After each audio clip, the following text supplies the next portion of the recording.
আজ পাউরুটি আর দুধ দিয়ে তৈরি অসম্ভব মজার একটা ডেজার্ট রেসিপি নিয়ে হাজির হয়ে গেলাম। বাড়িতে যদি দুধ আর পাউরুটি থাকে তাহলে আর সকাল বিকালের নাস্তা তৈরি করতে একদমই চিন্তা করতে হবে না।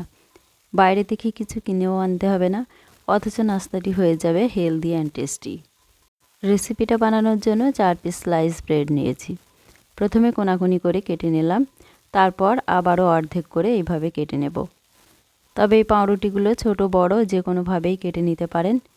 এখন একটা ফ্রাইং প্যান গরম করে নিয়ে ওতে সামান্য একটু সাদা তেল দিয়েছি আর ওর সাথেই ঘি দিয়ে দিলাম। ঘিটা স্মেল্ট হয়ে গেছে, এখন পিস করে কেটে রাখা পাউরুটিগুলো দিয়ে ভেজে নেব। এই সময় হিটটা লো টু মিডিয়াম করে দিতে হবে। আমি পাউরুটিগুলো সাদা তেল আর ঘি দিয়ে ভেজে নিচ্ছি। আপনারা চাইলে পুরোটা ঘি দিয়েও ভেজে নিতে পারেন, আবার পুরোটা সাদা তেলে ডিপ ফ্রাইও করে নিতে পারেন। পাউরুটিগুলো দিয়ে একটু অপেক্ষা করলেই এরকম লাল করে ভাজা হয়ে যায়। তারপর উল্টে দিয়ে আবারও উল্টো পিঠটাও একইভাবে লাল করে ভেজে নিতে হবে। 2 পিঠ লাল লাল করে ভাজা হয়ে গেলে তুলে একটা প্লেটে রেখে দেব। ঘি দিয়ে ফ্রাই করার পর পাউরুটির টোস্টগুলো খেতে এমনিতেই খুব ভালো লাগে। তবে আরও লোভনীয় করার জন্য প্যানে দিয়ে দিলাম 3 কাপ দুধ, অর্থাৎ 750 ml দুধ। দুধটা জাল দিয়ে ঘন করে নিতে হবে। দুধটা জাল দিয়ে যখন বেশ ঘন হয়ে আসবে তখন এখান থেকে একটু দুধ তুলে রেখে দিলাম। প্যানের দুধটা ফুটে ফুটে অর্ধেক হয়ে গেছে। এই সময় দিয়ে দিলাম চিনি। আমি এখানে 50 গ্রাম চিনি দিচ্ছি। দুধটা ঘন হয়ে এমনিতেই মিষ্টি হয়ে গেছে, তাই খুব বেশি চিনি দেওয়ার প্রয়োজন নেই।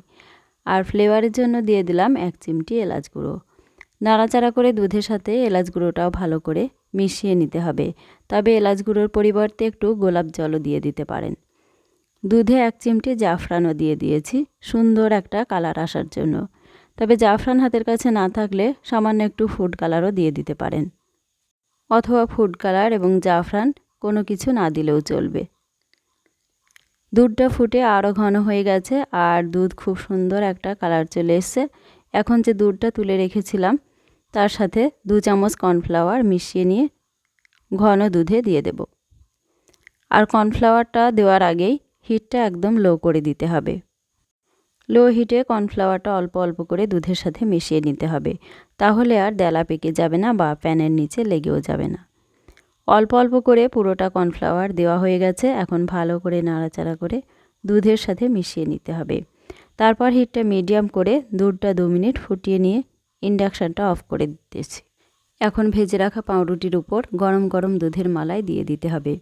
দুধের মালাই গরম থাকতেই সব পাউরুটির উপর এইভাবে দিয়ে দিতে হবে। সবটুকু দুধের মালাই দেওয়া হয়ে গেলে 2 ঘন্টা রেখে দিতে হবে।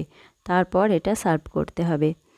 এখন উপর দিয়ে একটু কিশমিশ কুচি করে দিয়ে দিচ্ছি আর একটু নারকেল কোড়ানোও ছড়িয়ে দেব। এর সাথে একটু বাদাম কুচি করেও ছড়িয়ে দিতে পারেন, খেতে বেশ ভালো লাগে। 2-3 ঘন্টা পরে দুধের মালাইটা পুরোটা শুষে নিয়েছে আর পাউরুটিগুলো কতটা সফট হয়ে গেছে দেখেই বুঝতে পারছেন। এইভাবে পাউরুটি আর দুধ দিয়ে ডেজার্ট বানিয়ে অতিথি আপ্যায়ন করতে পারেন আর বাচ্চাদের টিফিনেও দিতে পারেন, আবার ব্রেকফাস্টও সেরে নিতে পারেন। সবাই কিন্তু তৃপ্তি করে খেয়ে নেবে। রেসিপিটা ভালো লাগলে আমার এই ছোট্ট চ্যানেলটা সাবস্ক্রাইব করে দেবেন। লাইক, কমেন্ট আর শেয়ার করে পাশে থাকবেন।